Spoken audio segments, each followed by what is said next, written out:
Current affairs linkage with UPSC syllabus में आप सभी का स्वागत है।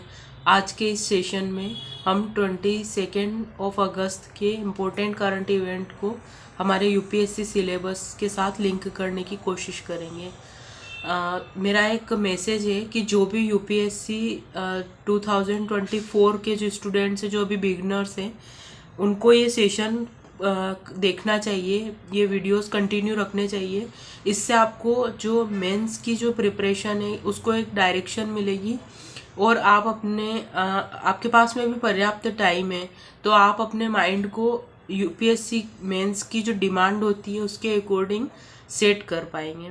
तो जो भी बिगिनर्स हैं, जिनको भी 2024 में अपना मेंस लिखना है, और जो स्पेशली अभी भी लिख रहे हैं, तो उनके लिए कुछ टॉपिक अभी लेटेस्ट करंट उनको अपडेट हो जाएंगे, और जो 2024 में देना चाहते हैं उनके लिए तो ये बेस्ट टाइम है जब वो अपनी प्रिपरेशन को एक डायरेक्शन दे सकते हैं।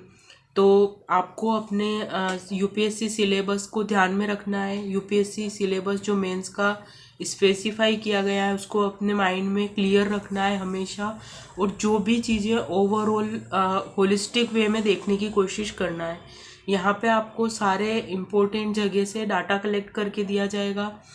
उस डाटा का कैसे यूज़ करना है, कौन से आंसर क्वेश्चंस में आप किस तरीके से यूज़ करेंगे, वो आपको यहाँ पे मेंशन किया जाता है। तो आपको करंट इवेंट की टेंशन लिए बिना जो आपको चीज़ प्रोवाइड की जा रही है उसको रिटेन करने की कोशिश करना है। और जब भी आप कहीं पे मेंस का आंसर राइटिंग की प्रैक्टिस करते हो तो अपने आंसर में इन चीज़ों को इंक्लूड करने की कोशिश करना है। तो आई होप कि आप इन सब चीज़ों का ध्यान रखेंगे। चलो अब हम आज के सेशन को स्टार्ट करते हैं। आज के जो सेशन में फर्स्ट इवेंट है वो है इंडिया क्लब।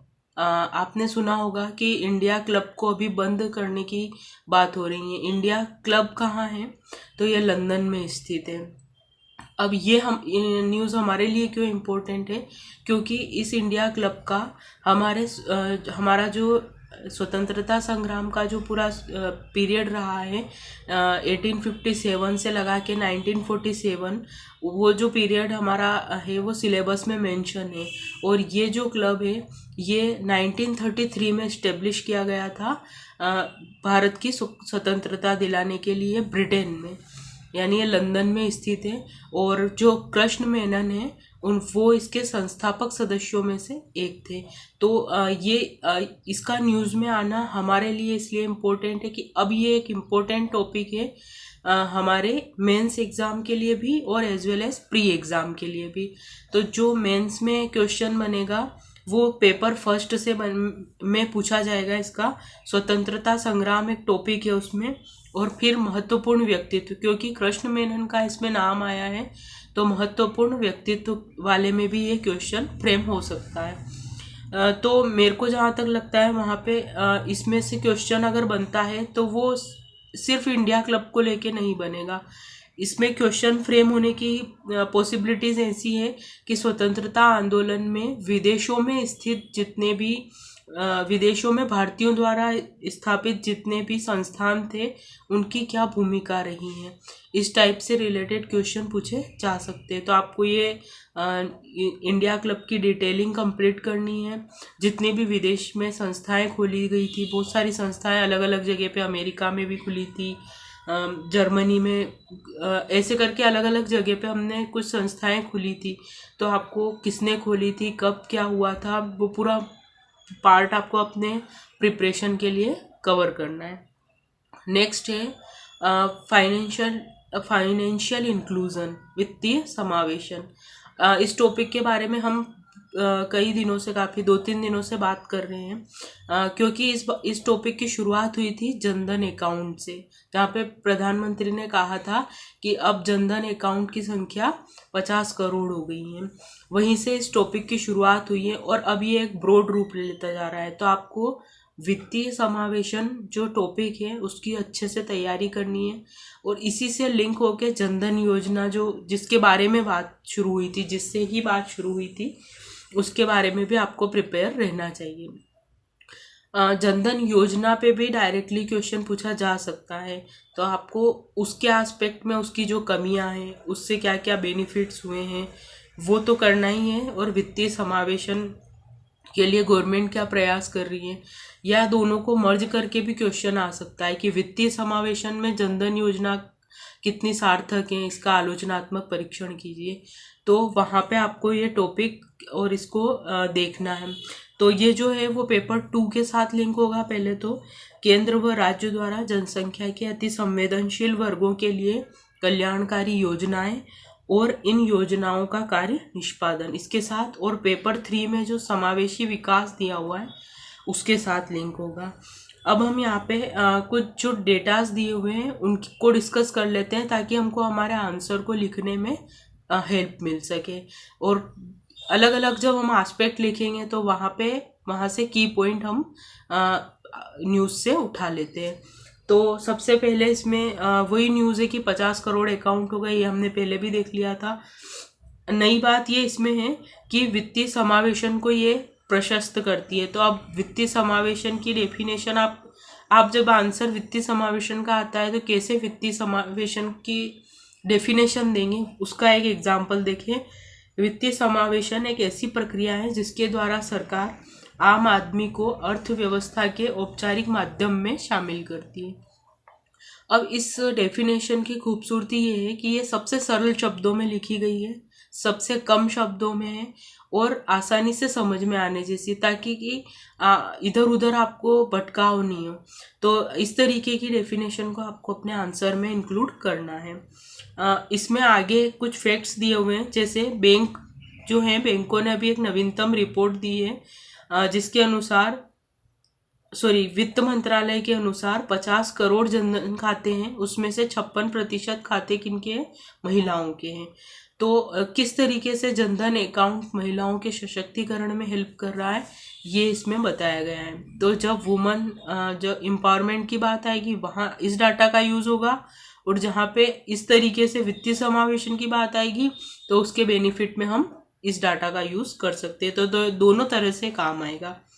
फिर है ग्रामीण और कस्बाई इलाकों में इसके अकाउंट ज़्यादा खुले हैं। तो जो हम नीचे से जो बॉटम टू टॉप अप्रोच जो लेके चलते हैं उसमें लोकतांत्रिक विकेंद्रीकरण के क्वेश्चंस में इनमें हम ये मेंशन कर सकते हैं कि जो हमारे वित्त मंत्रालय उन्होंने जो रिपोर्ट दी थी उसमें कहा गया था कि जो ये जनधन योजना है उसने ग्रामीण और कस्बाई इलाकों में ज़्यादा अकाउंट खोले हैं, जिससे कि वो लोग औपचारिक बैंकिंग सेवाओं में इंक्लूड हुए हैं।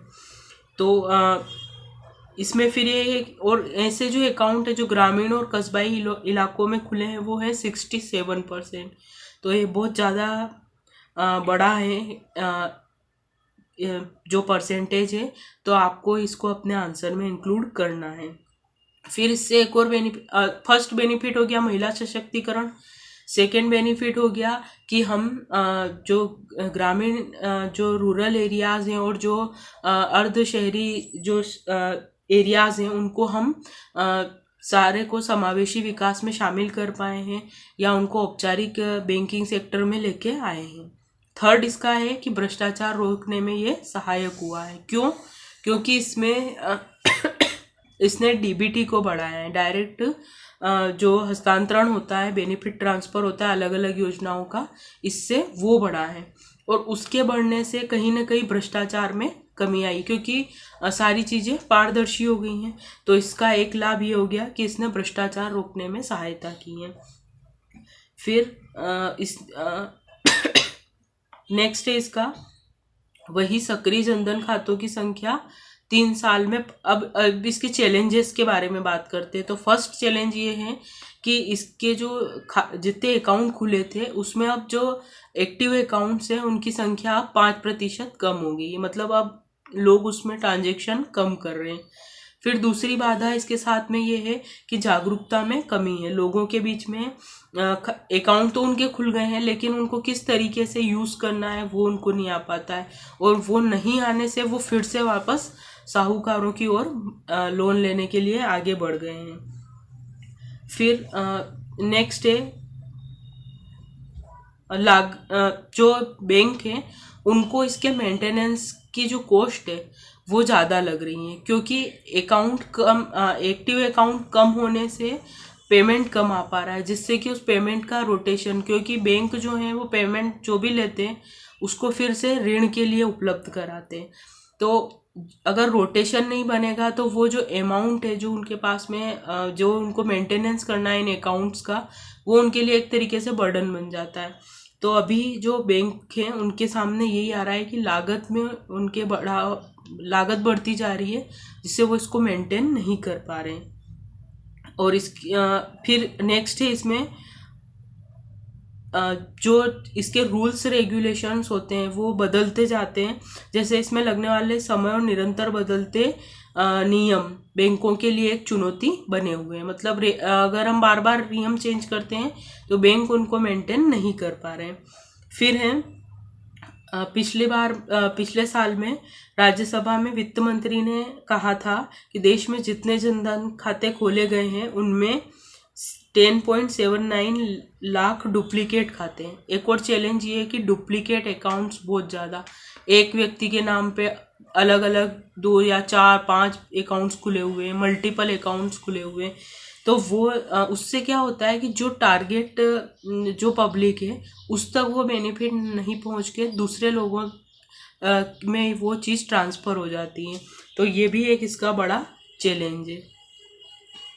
फिर इसका एक और अगला चैलेंज ये है कि सार्वजनिक क्षेत्र के बैंक इसमें आगे हैं, लेकिन निजी बैंक जो हैं वो अभी इसमें इतना पार्टिसिपेशन अपना नहीं शो कर रहे हैं। तो जो सबसे बड़ा चैलेंज ये है कि हमको जो प्राइवेट सेक्टर के जो बैंक है उनको भी इस योजना के साथ में शामिल करना होगा, ताकि कि और ज़्यादा वित्तीय समावेशन को बढ़ावा मिल सके। फिर इसमें क्या सॉल्यूशन हो सकते हैं, तो व्यापक प्रचार प्रसार किया जाए इसका। फिर वित्तीय साक्षरता की कमी एक और चैलेंज है, से वित्तीय साक्षरता की कमी। तो वित्तीय साक्षरता को बढ़ावा देना चाहिए, ताकि इस तरीके की जो योजनाएं हैं उनको सही तरीके से इम्प्लीमेंट किया जा सके। तो ये वित्तीय समावेशन जो था उससे रिलेटेड कुछ। अब ये जो हमने पॉइंट डिस्कस किए हैं ये आप वित्तीय समावेशन में भी लिख सकते हैं, क्या चैलेंजेस वगैरह जो डिस्कस किया, और सिर्फ ये योजना आती तब भी, तो ये कॉमन हो गए फैक्टर। ठीक है, नेक्स्ट हमारा टॉपिक है हिमालयी क्षेत्र के लिए। अभी जो सुप्रीम कोर्ट है उनने एक मास्टर प्लान तैयार करने के लिए विशेषज्ञ समिति बनाने का डिसाइड किया है। और ये सब चीज़ें क्यों हुई है, क्योंकि अभी जो हिमाचल प्रदेश और उत्तराखंड में जो हम स्थिति देख रहे हैं भूस्खलन की, और जो बाढ़ वगैरह आ रही है पंजाब के एरिया में और इनमें, तो हिमालयी रीजन हमेशा से पहले भी उत्तराखंड में घटनाएं हो चुकी हैं। तो इस पूरी चुनौती को फिर से हमको सामना नहीं करना पड़े, इसके लिए सुप्रीम कोर्ट चाहता है कि एक विशेषज्ञ समिति बने जो इस पूरी चीज़ को देखे।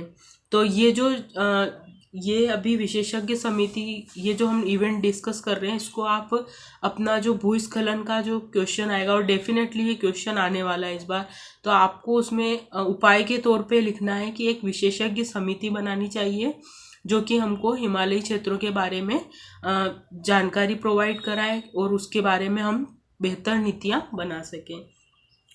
तो ये जो है वो पेपर फर्स्ट, जहाँ पे कि महत्वपूर्ण भूभौतिकीय घटनाएं दिया हुआ है टॉपिक, वहाँ लिंक होगा, और पेपर 3 में आपदा और आपदा प्रबंधन के साथ में लिंक होगा। तो एक छोटी सी न्यूज़ थी। नेक्स्ट न्यूज़ है जीएम सरसों। जीएम सरसों जो है वो एक और इसमें एक था वहन क्षमता के बारे में। वहन क्षमता क्या होती है, जब इस वहन क्षमता वह अधिकतम जनसंख्या आकार है जिसे कोई पारिस्थितिकी तंत्र खराब हुए बिना बनाए रख सकता है। ऐसी डेफिनेशंस जहाँ पे भी आपको मिलती है आपको अपनी कॉपी में नोट कर लेनी चाहिए, ताकि आप जहाँ पे भी आपको इजी वे में समझाना पड़े तो आप ऐसी डेफिनेशंस का यूज़ कर सकें। तो जब भी वहन क्षमता से रिलेटेड क्वेश्चन आए पारिस्थितिकी में तो आप इस डेफिनेशन को यूज़ कर सकते हैं। नेक्स्ट न्यूज़ है जीएम सरसों। ये पहले भी चर्चा में रहा था, जीएम सरसों जेनेटिकली मॉडिफाइंग सरसों। तो इसमें इसका पहले बहुत विरोध हुआ था, ये इसलिए फिर से चर्चा में। तो आपको जीएम सरसों के बारे में या जेनेटिकली मॉडिफाइड जितने भी हमारे क्रॉप्स हैं उनके बारे में डिटेल से तैयारी कर लेनी चाहिए, क्योंकि हो सकता है इससे प्री में कुछ क्वेश्चन बन जाए। ये साइंस पेपर 3 में साइंस टेक से जुड़ेगा। अभी देखते हैं कि इसमें क्या कुछ होता है, फिर हम इसके बारे में डिटेल से डिस्कस करेंगे। नेक्स्ट था केंद्रीय मंत्री जो हैं उनने कहा कि भारत 2025 तक 150 अरब डॉलर की जैव अर्थव्यवस्था प्राप्त करने के लिए तैयार है। और अभी हम 2022 में कहाँ हैं, 100 अरब डॉलर पे। मतलब कि जैव अर्थव्यवस्था अब तेजी से बढ़ने वाला एक सेक्टर बन गया है और उसको और आगे बढ़ाने की कोशिश हो रही है। तो जैव अर्थव्यवस्था भी हमारे लिए एक इम्पोर्टेंट टॉपिक हो जाता है। अब इसको आपको अलग अलग एंगल से तैयार करना है। वैश्विक जैव प्रौद्योगिकी उद्योग जो है उसमें भारत की बाजार हिस्सेदारी विश्व में 3 से 5% है अभी, और अब इसको बढ़ाने की बात की जा रही है। ये जो सेगमेंट है ये आपके पेपर 3 में साइंस एंड टेक के साथ में लिंक होगा और नई प्रौद्योगिकियों का विकास उसके साथ में लिंक होगा।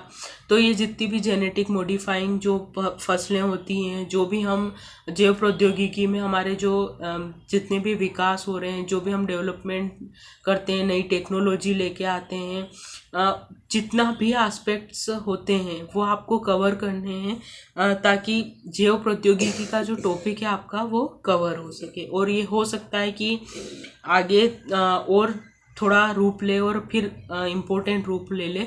तो आपको थोड़ा बेसिक आइडिया होना चाहिए कि अगर कोई क्वेश्चन इससे रिलेटेड आ जाए तो आप उसको मिस ना कर दें। ये सारी आज की इम्पोर्टेंट करंट इवेंट्स थी। आई होप कि आपको यूज़फुल लगे होंगे और अपने आप इन सभी करंट इवेंट्स का अपने मेंस आंसर राइटिंग में बेहतर यूज़ कर पाएंगे। चलो फिर कल मिलते हैं। कल आप फिर से रेडी रहना अपने सिलेबस के साथ में। कल फिर हम 23 अगस्त की इम्पोर्टेंट इवेंट्स को कवर करने की कोशिश करेंगे और हमारी मेंस आंसर राइटिंग को एक नया डायरेक्शन देंगे। Thank you so much.